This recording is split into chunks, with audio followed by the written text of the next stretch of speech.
Ką manote apie kovo 11-osios eitynės, kurios vyko Gedimino prospekte? Ar tokios eitynės turėtų būti organizuojamos? Oi, čia labai iš tikrųjų sudėtingas klausimas. Nežinau, ar čia vertėtų labai išsiplėsti. Aš manau, kad kaip ir turėtų, bet man tiesiog asmeniškai nepatinka eitynių dalykai. Viskas. Aš tai neturiu nuomonės, nes kažkaip nedalyvauju ir stengiuosi net nereaguoti niekaip tokius dalykus. O štai Liepos gale planuojamas organizuoti homoseksualų eitynės ir jos turėtų būti Gedimino prospekte. Bent jau organizatoriai nori jas organizuoti būtent Gedimino prospekte. Ką manote apie tai? Aš nieko prieš. Jeigu jie nori, tai tada Norėtume paklausti jūsų apie eitynės, kurios vyko kovo 11-osios proga Gedimino prospekte. Ką manote apie jas? Nu, kodėl? Jaunimo darbas. Jaunimo poreikis. O štai Liepos mėnesį norėtų žygiuoti homoseksualai Gedimino prospekte. Ką manote apie tai? Negali. Nereikia. Kodėl? Čia iškreipimas. Dabar iškreipimas rodyti. Ar manote, kad apskritai negalėtų dalyvauti, žygiuoti, ar kažkur kitur turėtų jie rodytis? Iš viso nereikalinga tokios scenos nereikalingos. Pusės kovo 11-osios eitynės, kai žygiavo tautinis jaunimas, ar apskritai tokios eitynės turėtų vykti Gedimino prospekte? Mes iš tikrųjų nelabai turbūt domėjomės eitynėmis, bet apskritai, ką galėtume pasakyti, nežinau, bet mano asmeninis.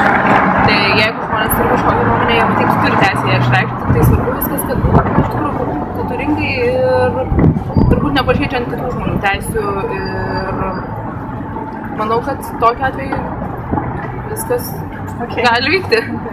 Aš panašiai galvoju kaip mano draugė, nes jeigu, ta prasme, mes esam vienodi žmonės, visi turim lygias teisės, bet kaip jis sakė, viskas turėtų būti gražioj formai. Galų gale, kad mes vieni kitus turime gerbti, bet koks žmogus įsigė ką sakė.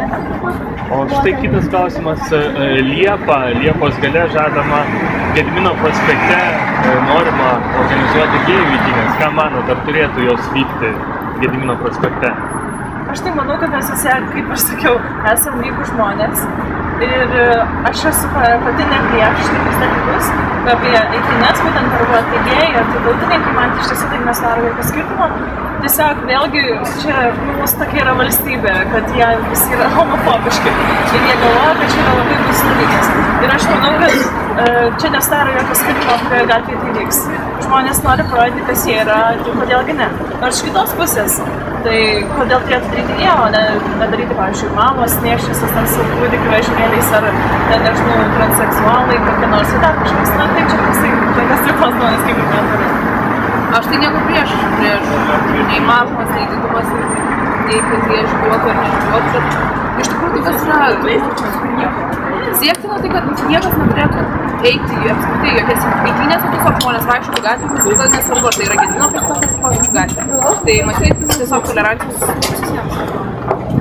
Aš manau, kad šitos dvi eitynės visiškai nepalyginami dalykai, nes jeigu Liepos eitynės jos yra skirtos atkreipti dėmesį į tai, kad mūsų visuomenė egzistuoja įvairovė, mes tą įvairovę turime priimti ir gerbti įvairius savo visuomenės piliečius, tai kovo 11 eitynės jos kaip tik siuntė visiškai kitą ženklą.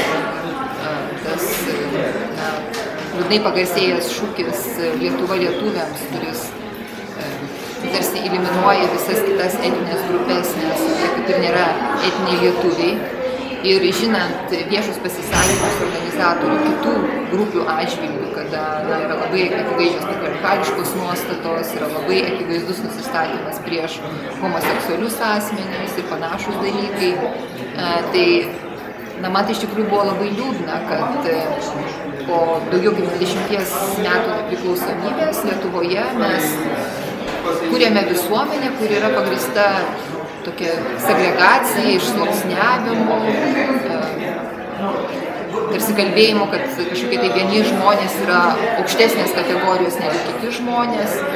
Ir jeigu tokia diena būtų rengiama su šūkiu visi Lietuvos piliečiai Lietuvai, aš manau, kad konstruktyvumo būtų žymiai